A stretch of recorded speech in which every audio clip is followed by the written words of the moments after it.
আসসালামু আলাইকুম everyone, welcome back to my channel Shefa's kitchen. নতুন একটি ভিডিও নিয়ে হাজির হয়ে গেলাম। যদি আপনাদের কাছে আমার ভিডিওটি ভালো লাগে প্লিজ একটি লাইক দিয়ে দেখে নেবেন। আজকে আমি রান্না করে দেখাবো মাছ দিয়ে পটলের ঝোল। প্রথমে আমি মাছগুলো ভেজে নিয়েছি। একই প্যানে আমি দিয়ে দিচ্ছি পটলগুলো। আমি এরকম সাইজ করে কেটে নিয়েছি, আপনারা আপনাদের পছন্দ মতো করে কেটে নিতে পারেন। দিয়ে দিচ্ছি অল্প লবণ এবং হলুদ। এখন পটলগুলোকে খুব ভালোভাবে ভেজে নেব। ভাজা যখন এরকম পর্যায়ে চলে আসবে তখন দিয়ে দিচ্ছি পেঁয়াজ কুচি। আমি এখানে মাঝারি সাইজের একটি পেঁয়াজ কুচি দিয়েছি। এখন দিয়ে দিচ্ছি 4-5টি কাঁচামরিচ।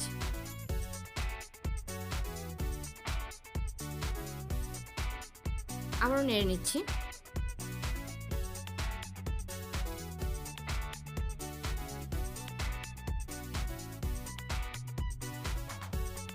হাফ চামচ পরিমাণ আদা রসুন পেস্ট দিয়ে দিচ্ছি।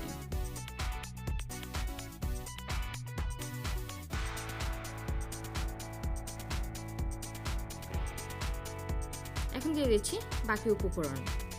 স্বাদ মতো লবণ, হাফ চামচ পরিমাণ মরিচের গুঁড়া, হাফ চামচ পরিমাণ হলুদের গুঁড়া, হাফ চামচ পরিমাণ ধনিয়ার গুঁড়া, 1 চিমটি পরিমাণ জিরার গুঁড়া।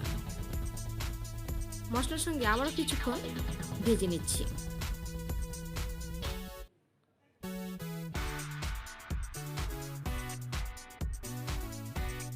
এখন কষানোর জন্য দিয়ে দিচ্ছি হাফ কাপ পরিমাণ পানি।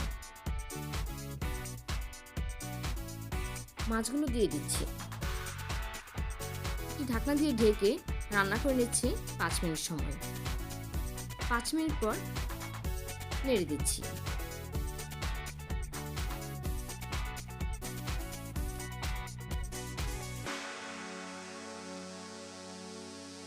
দিয়ে দিচ্ছি রান্নার জন্য 1 কাপ পরিমাণ পানি। প্রথমে বলেছি আমি ঝোল দিয়ে রান্না করব। দিয়ে দিচ্ছি ধনিয়া পাতা।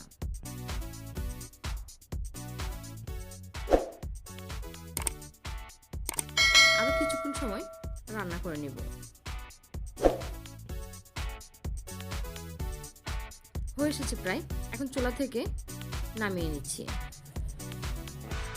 আপনারা এইভাবে রান্না করে নিতে পারেন। এভাবে রান্না করে খেয়ে দেখবেন, খুবই টেস্টি হয়। আমার ভিডিওটি যদি আপনাদের কাছে ভালো লাগে প্লিজ আমার চ্যানেলটি সাবস্ক্রাইব করে নেবেন। আরও নতুন নতুন ভিডিও পেতে পাশে থাকা বেল আইকনটি বাজিয়ে দিবেন। আর যারা ফেসবুক পেজ থেকে দেখছেন তারা ফলো দিয়ে রাখবেন। লাইক কমেন্ট করে আমাকে সাপোর্ট করে যাবেন। আপনাদের সবাইকে অসংখ্য ধন্যবাদ পাশে থাকার জন্য। আল্লাহ হাফেজ।